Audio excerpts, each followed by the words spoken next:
Chewing gum is unsightly and can sometimes be extremely difficult to remove. To remove gum from most surfaces, heat up the gum with the steam for a second or two, then release the detergent onto the gum.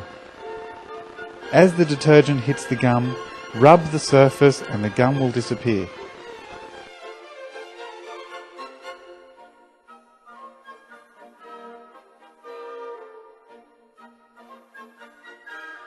On some non-absorbent surfaces, you may need to vac up the excess moisture.